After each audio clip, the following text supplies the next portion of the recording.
भविष्य में मार्सियन यानी मार्स पर रहने वाले वाकई हो सकते हैं, लेकिन साई-फाई मूवीज के एलियन की जगह मार्सियन वो इंसान होंगे जो मार्स पे जन्म लेंगे और बड़े होंगे। मंगल ग्रह में एक स्टेबल सेटलमेंट बनाने के लिए लोगों को बच्चों को जन्म देने की जरूरत होगी। एक स्वस्थ आबादी बनाने के लिए हमें कितने लोगों की जरूरत होगी? कुछ लोगों का कहना है कि हमें सिर्फ 99 लोगों की जरूरत होगी, लेकिन कुछ लोगों का कहना है कि हमें कम से कम 10,000 लोग चाहिए। लेकिन ब्रीडिंग पॉपुलेशन का साइज जो भी हो और हमें अर्थ पर रहने वालों और मार्सियन में फर्क देखने के लिए सिर्फ कुछ सालों का इंतजार करना होगा। सोलर सिस्टम में अर्थ से सबसे ज्यादा मिलता जुलता ग्रह मंगल ही है, लेकिन यह बिल्कुल अर्थ जैसा नहीं है। इसकी ग्रेविटी, एटमॉस्फेयर और मैग्नेटिक फील्ड से इंसानी जीवन के लिए कुछ गंभीर चुनौतियां खड़ी हो सकती हैं और अक्सर चुनौतियों के साथ ही उसका समाधान भी होता है। अर्थ पर पैदा होने वाले बच्चे करीब 120 जेनेटिक म्यूटेंट्स के साथ पैदा होते हैं। अगर आप इन बच्चों को मार्स पे ले जाएंगे तो इसमें ऐसी म्यूटेंट्स होनी शुरू हो जाएगी जो मार्सियन जीवन के लिए जरूरी होगी, और इनकी आने वाली पीढ़ियों को भी इनसे भी म्यूटेंट्स मिलेगी।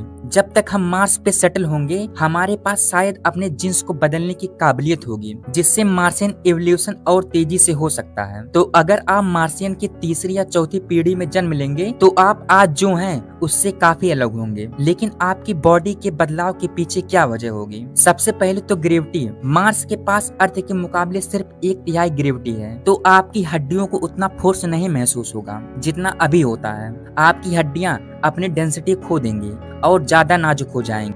इसके बाद आता है एटमॉस्फेयर। अर्थ पर आपको एक प्रकार की एटमॉस्फेयर की आदत होती है जिसमें ज्यादा नाइट्रोजन और ऑक्सीजन होती है, लेकिन मार्स पर आपको एक पल्ले एटमॉस्फेयर की आदत होगी जो ज्यादातर कार्बन डाइऑक्साइड का बना हुआ है और जिसमें ऑक्सीजन सिर्फ थोड़ी ही मात्रा में मौजूद होगी। आप पूरी तरह से सांस लेने का सिस्टम इन्वॉल्व नहीं कर पाएंगे, लेकिन आप ऑक्सीजन की कमी के साथ रहने के कुछ दूसरे तरीके डेवलप कर लेंगे। जैसे आपके पास ज्यादा कोशिकाएं होंगी जो कि खून को एक दूसरे जगह पहुंचाने और आपकी मसल में ऑक्सीजन को ट्रांसपोर्ट करने में ज्यादा कुशल होंगी। लेकिन इन चीजों के बावजूद आपको खराब एटमॉस्फेयर में जिंदा रहने के लिए या तो जमीन के नीचे रहना होगा या फिर एक काफी इंसुलेटेड घर में। और क्योंकि मार्स पर मौजूद छोटी छोटी स्पेसेस तक सीमित होगा, मार्सियन को ज्यादा दूर तक देख पाने की जरूरत नहीं पड़ेगी। हाँ, आपकी दूर की नजरें जन्म के साथ ही कमजोर होंगी। और आखिरकार आती है रेडिएशन। अर्थ के पास एक मजबूत मैग्नेटिक फील्ड होती है जो जानलेवा सोलर रेडिएशन से बचाती है, लेकिन मार्स के पास एक कमजोर मैग्नेटिक फील्ड है जो पूरे प्लेनेट में बिखरी हुई है। अर्थ पर हमारी बॉडी में मेलेनिन बनता है, ये हमें उस रेडिएशन से बचाता है जिसे अर्थ की मैग्नेटिक फील्ड नहीं रोक पाती। लेकिन मार्स पर पड़ने वाली रेडिएशन ज्यादा तेज होगी और मेलेनिन उसे रोक नहीं पाएगी। तो आपकी बॉडी में ये सारे बदलाव होने के बाद भी तो क्या आप अर्थ पे घूमने आ सकते हैं? मार्स में उन टाइप्स के बैक्टीरिया और वायरस नहीं होंगे जो अर्थ पे होते हैं, तो आपका रोगों से लड़ने वाला सिस्टम अर्थ पे रहने वाले के मुकाबले कमजोर होगा। इसका मतलब है कि अर्थ आपके लिए खतरनाक जगह साबित हो सकती है। और अगर आपका रोगों से लड़ने वाला सिस्टम मजबूत भी होता है तो भी अर्थ की ग्रेविटी आपकी नाजुक हड्डियों को तोड़ सकती है। अगर आप मार्स पर पैदा होते हैं तो शायद आपको वहीं रहना पड़ेगा। इंसान काफी वक्त से ऐसे ही दिखते आए हैं जैसा अब दिखते हैं, लेकिन मार्स में कुछ पीढ़ियों तक रहने से हमें ऑरेंज और पास की नजर वाले इंसान मिल सकते हैं जो कम ऑक्सीजन के साथ भी जिंदा रह सकते हैं। और एक बार हम मार्स पे अच्छे से सेटल हो जाएं तब शायद हम वहीं नहीं रुकेंगे। भविष्य में हर तरह के प्लेनेट पे इंसानों की कॉलोनीज हो सकती हैं, सोलर सिस्टम के बाहर भी।